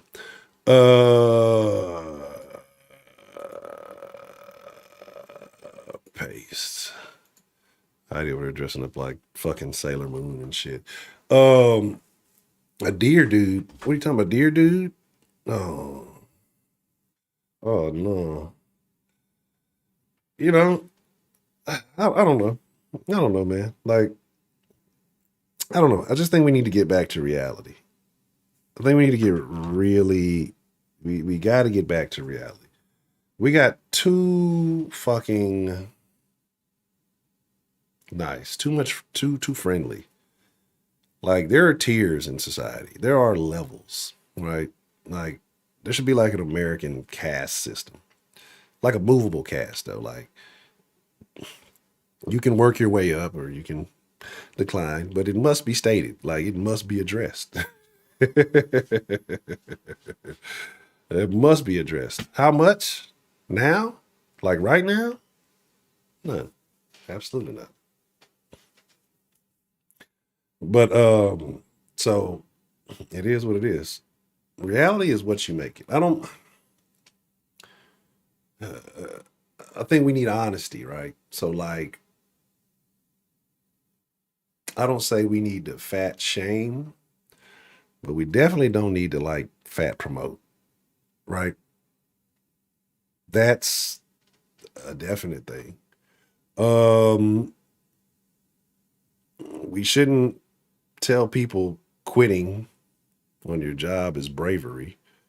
Um what else is a major problem? Uh we need to stick with you are who you are born as, because no matter what you do with all that additional stuff, there's just some features that you can't download, that you can't install if you ain't got the original operating system. So there's that, right? Um, what else?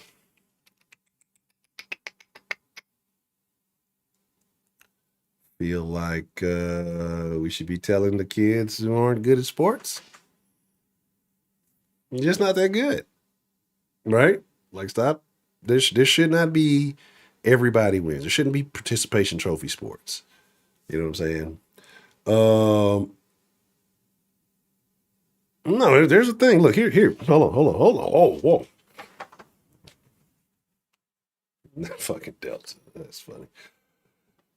Uh, Thank you, Voodoo. Yeah, I wanted to get at that. There's nothing wrong with thick, right? And there's nothing wrong with being fat if you want to be fat, right? If you are okay with it and you have accepted it, that's fine. But we don't need to be out here pushing the narrative that, oh, you're just so beautiful, you big fat princess, you. Like, come on, bro. Let's be 1K about it. This ain't to fat shame or be funny. Right now, I'm losing it, right? And it's hard to tell because I guess I carry it decently. Uh, I'm not far from 300 pounds. Okay, not far from it, right? I feel it significantly more than I felt it being at 250 or 230 or 210, right? I have not been under 200 since like right after high school. So that's a whole different thing. But I feel it physically. It takes a toll on me. And again, like I said, I carry my weight, I guess, distributes decently. So if I was to tell somebody that you sell me in person, it'd be hard to believe.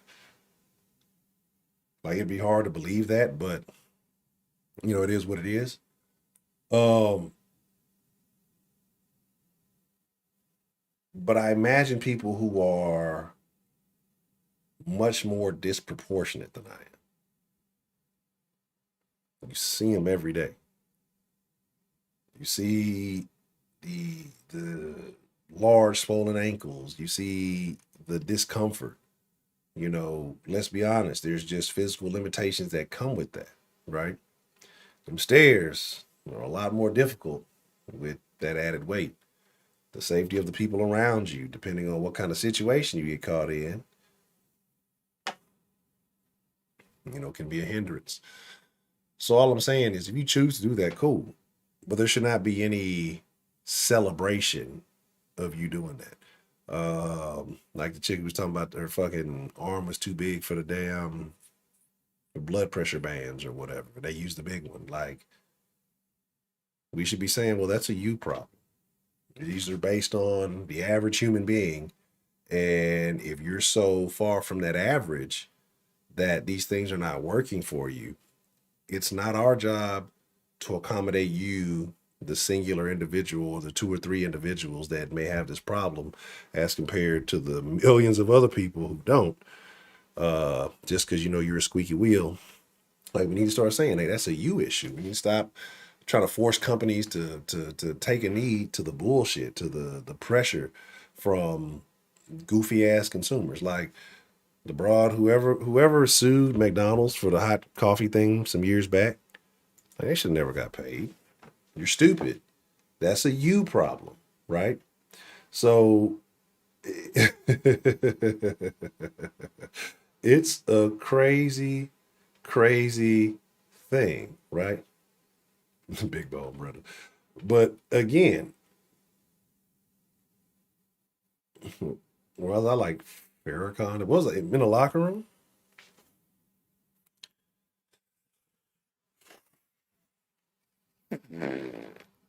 High school or college?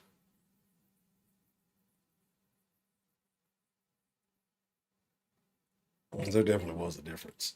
Um, it matters. I'm definitely not a gym rat. No, I've never been a weight room warrior. That's never been my thing. Not a complainer. High school, I would say I was more of a leader because for some time, every time we ran out the little fucking paper, everybody looked at me to give all the damn speeches and said, I ain't want to do that shit. My speeches, my pregame speeches, consisted of 42% Know what I'm saying? And the rest of it was probably about 42%, know what I'm saying, 26% profanity, and whatever's left over, some extra motivational shit that I probably heard from somewhere else. Um, prankster note, coach's pet. Kinda, sorta, but not intentionally. You know what I'm saying? Like not intentionally. Like because of some of the things I did, I guess they gravitated towards me. And I wasn't like a troublemaker or nothing like that, not in the locker room or no shit. But I'm extremely coachable. Like that was a big thing with me. Like I didn't like making the same mistake twice. Like that if I didn't win a rep, if I didn't do something like that, that's type of stuff that I would get super upset with. And next rep, whoever was in front of me was gonna get the business. Like that's so like I guess because of exceeding certain expectations, you know, surprising a lot of people in certain situations. They were like, "Oh," and I'm just like, "All right, I guess." And they try to be real cool, but I mean, I'm just kind of like whatever. Um, High school, like I said, I think in high school I had a personal coach. Like I had a coach that coached nothing but me in high school, which is real weird, and people were mad about it. People were really mad about it. I don't know. I think Shaq Kush.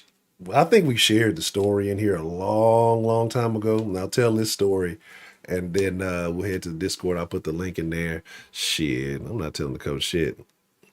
I'm not reminding coaches of anything. Like I say, unless they just talk to me, I'm not going to look for the coach for nothing. Um, like they speak, like yeah, whatever. But I wouldn't. I wouldn't. I'm like I'm not a super. Y'all gotta understand. Like I say, like this whole me talking social play. I've probably done more talking. Not probably. I know for a fact. I've done more talking in the internet on these various channels since I've been doing them than I've done in the entire rest of my life. I do not talk that much. I might talk a little bit more now because of this, but honestly, like I don't talk that much. If I got a partner, cool, whatever. We're gonna chop it up, but I'm not a talky person. Um, but yeah, it's been a long time. I know we shared this story, but so like I said, I kind of had a quote unquote personal coach my senior year of high school because I wasn't gonna play football. I was actually gonna I had actually like contemplating dropping out, going to community college, which I'm fucking end up doing now, and just getting a degree and going to work. Right, like that was gonna be my plan. Like I wanted to get into programming way back then, like when I was a bit more into it. Um, so this coach came and found me because they were trying to get me to do 7-on-7, and our head coach was trying to implement these rules. Like if you didn't come work out during the summer at certain times, and you couldn't be on the 7-on-7. So they were trying to get me to play 7-on-7. I was gonna go, but he was like, "Nah, you didn't come work out." I was like, "Okay, well, fuck it." So they was like, so he came and found me because he knew my aunt because they went to high school together. So somehow he got my number from seeing her somewhere and called me because I told one of the other players he was working at Taco Bell. This guy actually went to the league and he was at Taco Bell. And he's like, "So man, why you ain't been coming to practice?" I'm so like, "Man, fuck that. I'm not playing." And he's the one that told the coach. The coach found my aunt, got my number, called me. He's like, "Man, what's this shit I hear?" Woo, woo, woo, woo, and talked me into playing. So whatever. So basically, even though he was kind of like a D-line coach, he was like my personal coach. And the other D-line coach was Jalen Hurts' dad. Isn't that weird, right? So anywho, after practice one day, I am fooling with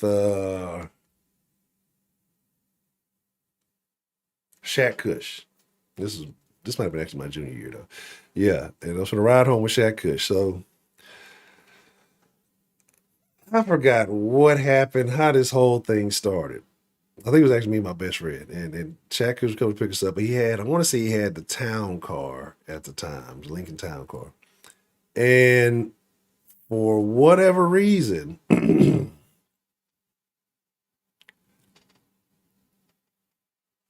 he was coming to pick it up. I mooned Shaq Kush, like ass cheeks on the glass, right? And so he tried to run me over.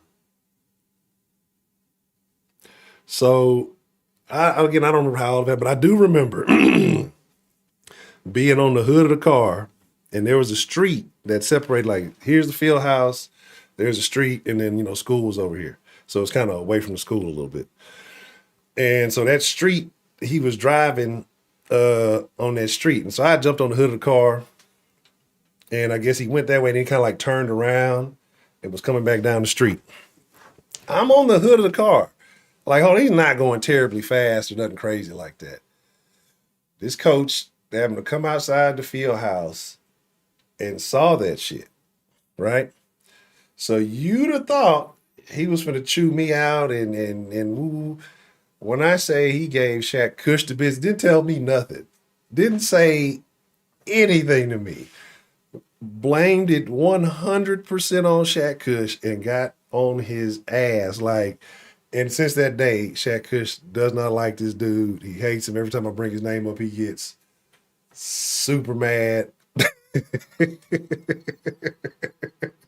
It's super fucking funny. I'm gonna see if he in the thing. I'm gonna tag him and see if I'm gonna say that name and see what he says. Got super mad. And so it was super funny because I was in the wrong. Because I probably jumped on the hood or something. I don't even fucking remember.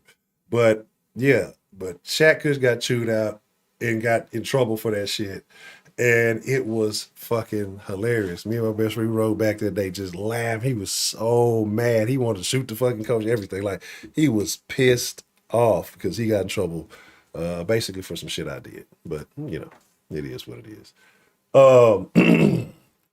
So, with that being said, it is about that time. I put the Discord link in there. I'm gonna see if I can get the Shaq Kush in there to tell the story. I'm gonna send him a message, see if he slide through there. But I should have crop dusted his goddamn window. Cause he did something, or he said something. He might have, I think he did that shit, when somebody like in a vehicle and they about to pick you up and kind of like you about to open the door or something, they'll scoop the car up on you. It was something dumb he did. And then it ended up being a whole thing. Look, I ain't spread cheeks on the glass. That's super weird. But anyway, Discord. Meet me there. Beat me there. Don't meet me there. All of you wonderful people, I'm glad that we were able to chop it up tonight, and I thank you for being here. Like I say, I'm still tweaking this schedule here. But we're gonna get back soon to more frequent shows. It may be a couple of weeks before we get back regular. Because I have 2 courses that end like halfway through the semester. They're shorter courses, and then I have way more time with the other stuff because it's all pretty. It's just timing about getting the fucking work done, and then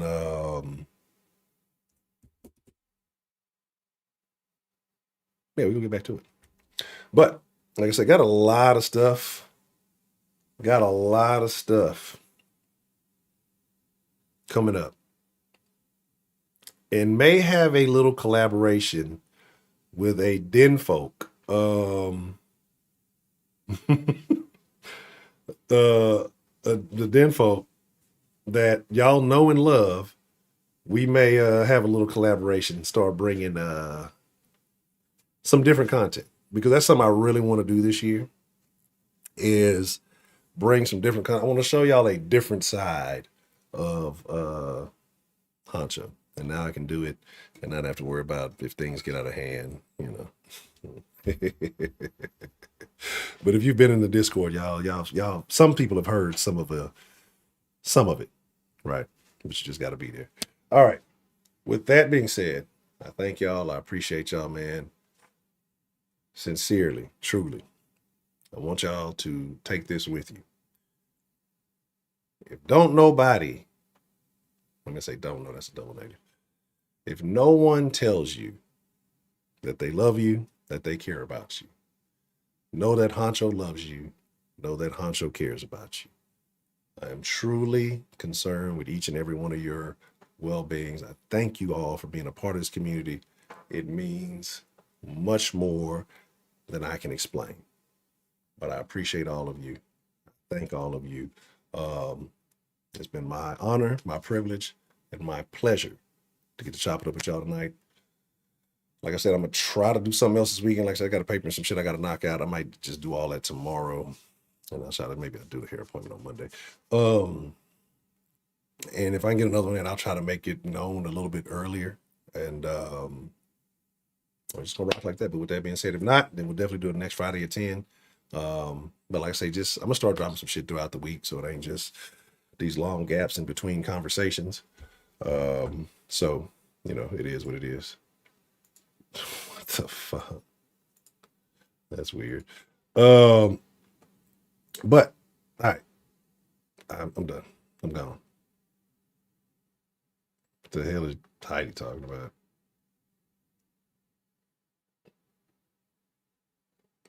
What? I want some watermelon. Anyway, adios, niggas. I'm gone.